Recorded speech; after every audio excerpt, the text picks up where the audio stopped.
Ladies and gentlemen, this is Steve Arnold with news and comment regarding the congressional races in North Carolina. I want to thank you for being here. This episode is going to be the easiest of the bunch. This is episode number 4. I have already considered some races and made some endorsements in an earlier episode. I've also talked about what you should be looking for in a congressman as a conservative, as a constitutionalist. So all of those things are covered on former episodes of this particular series. And in this episode, episode number 4, I want to deal with races 5, 6, and 8. In the North Carolina districts 5, 6, and 8, this is going to be easy because there's only 3 races. There are 3 incumbent Republican congressmen, and there's only 1 challenger in each of these races. So that's good news.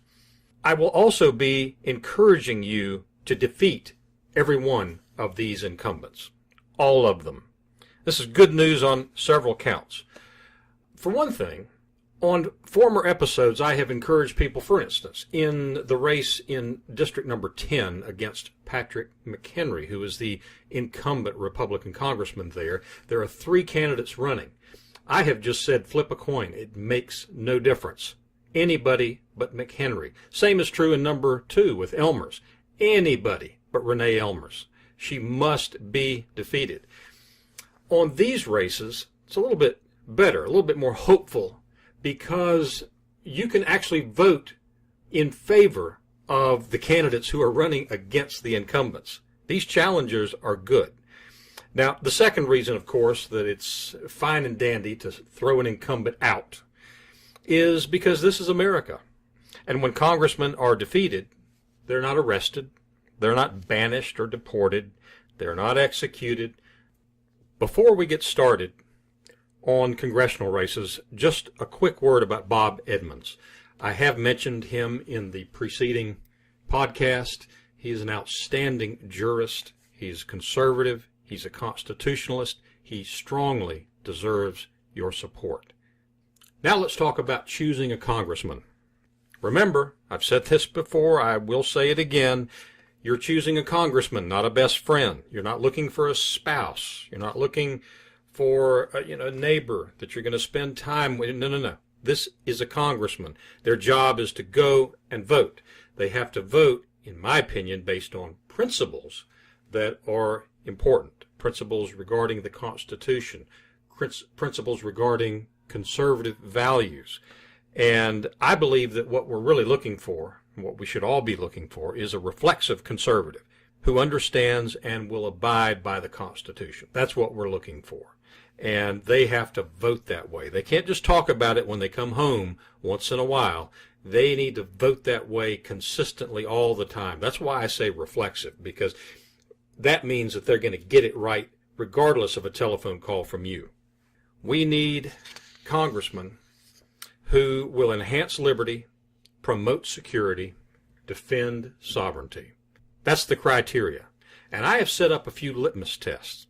And one of these litmus tests is the issue of amnesty. If you support amnesty, then you should be off the list. It's a no-go. It's kind of a non-starter with me. If you are in favor of reducing government power, then you have to show it as an incumbent with your votes. Otherwise, as a challenger, you have to make the case that you will strongly be in favor of reducing the government's power to increase individual freedom and liberty. On the ballot this time is a choice between freedom and statism, between tyranny and liberty. That's what's there. That's what, down through the ages, that's been the issue. Who gets the power? The wonderful thing about America and about our Constitution is that it places a primacy on controlling government's power so that individuals can maximize theirs. And unfortunately, the balance has gotten wrong in these last several decades. It needs to be redressed, and that's why this race is so important. We also have a litmus test, I at least have a litmus test of the Republican leadership in Washington. Republican leadership in Congress is abysmal. Started with John Boehner, it's gone right on through to Paul Ryan, who in my opinion may be even worse than Boehner. And certainly on the issue of amnesty, he is worse than Boehner. And of course, you've got all the other hangers-on, the Kevin McCarthy's, the Steve Scalise's, the Patrick McHenry's, all of those. Leadership must be changed. I want to know if the incumbents and or the challengers are in favor of making that change. So those are the litmus tests that I use. Now, you can vote against these incumbents, especially if you are a Boy Scout and you want to abide by your slogan, do a good turn daily. You will be able to rest happy and contented by voting against the incumbents in these three races, because they need to be turned out and you will have done a good deed. Also, let me just put a quick plug for the Daily Haymaker. That is a fantastic site. Lots and lots of good information. The Daily Haymaker. It's a blog or website. Go there, find out all kinds of very useful and helpful information. Incumbents, in my opinion, right now are very vulnerable. You can sense it. You can sense that they feel that way, because this election, remember, is not about having a majority or a plurality. It's most votes wins. Now, in these three races, because there is only one incumbent and one challenger, in other words, two contenders in each of these three races that we're going to discuss today, it is, in effect, a majority win, because you have to have more votes than the next guy, which means you have to have 50% plus one. We will be discussing in episode 5 shortly a race in which there are 17 candidates running. So there will most definitely be a top vote getter win in that race.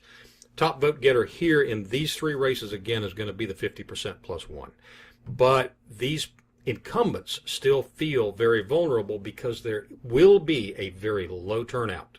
And the question is, whose voters are going to turn out? Let's take a look. District 5, you have an incumbent in Virginia Fox. Her challenger is a lady by the name of Patty Curran. Virginia Fox was in the state Senate for at least 10 or 12 years. She was a good, solid, conservative state senator. She was in Congress and has been in Congress for at least 10 years, maybe more. And she has, for most of that time, compiled a pretty decent record. The last several years, she has gone down.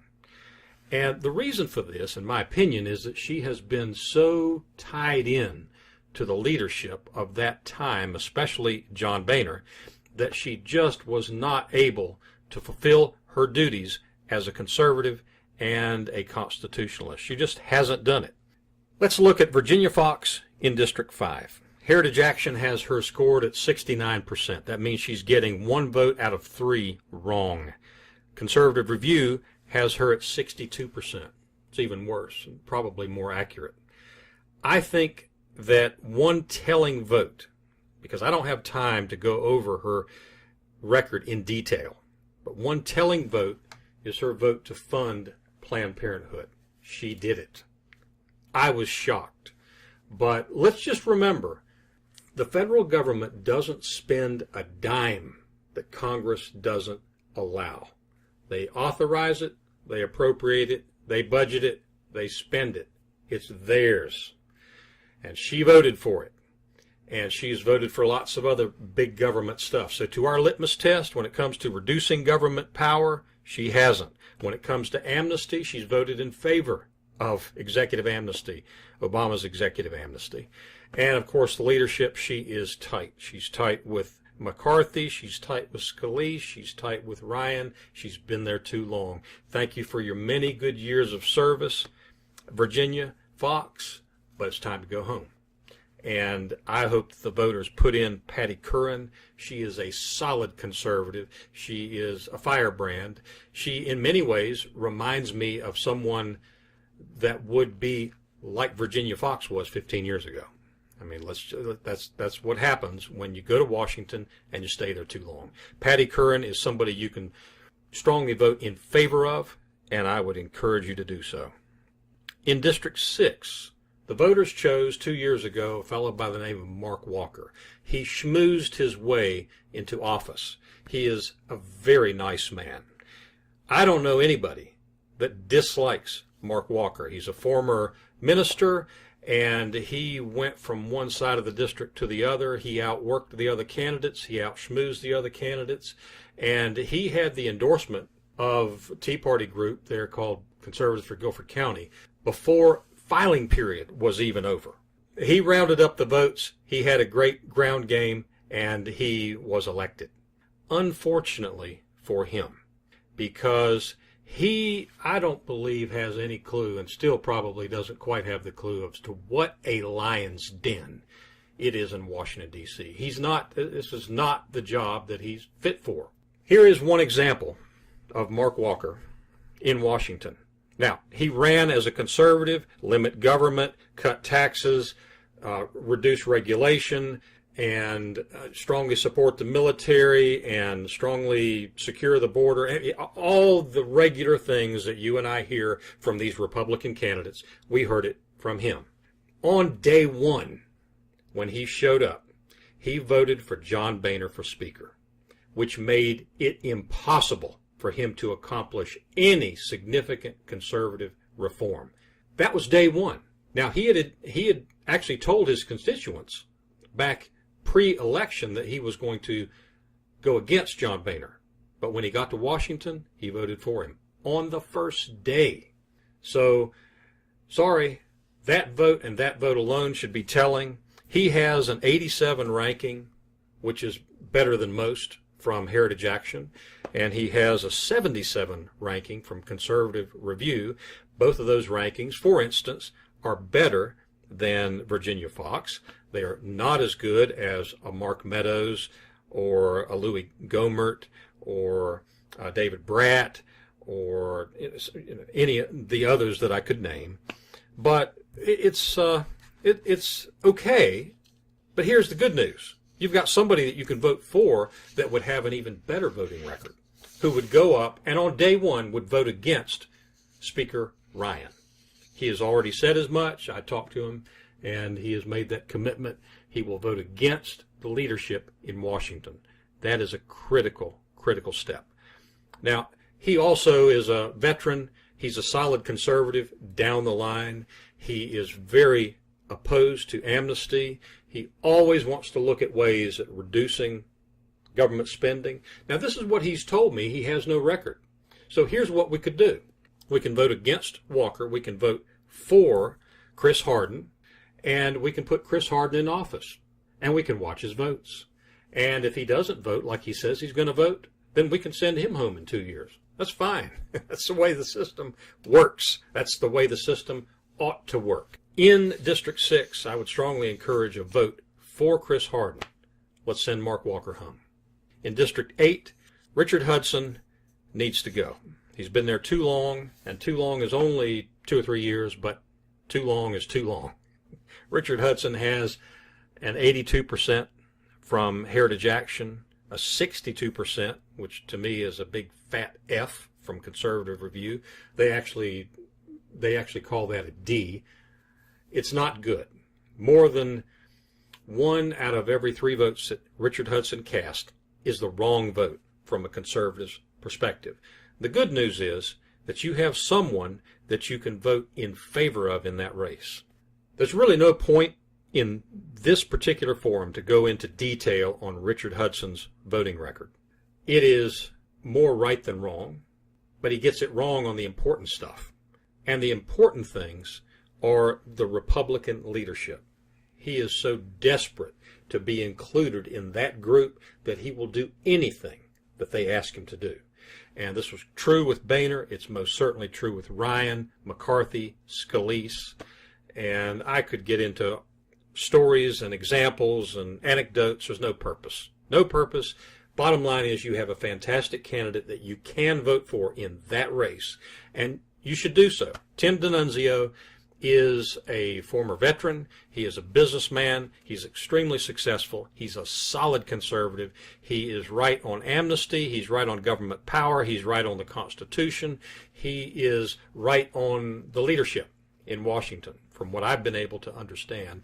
And so good news is you can go in with a happy heart in any one of these districts, 5, 6, or 8, and vote for somebody, not necessarily vote against somebody. Vote in favor of the challenger, throw the incumbents out.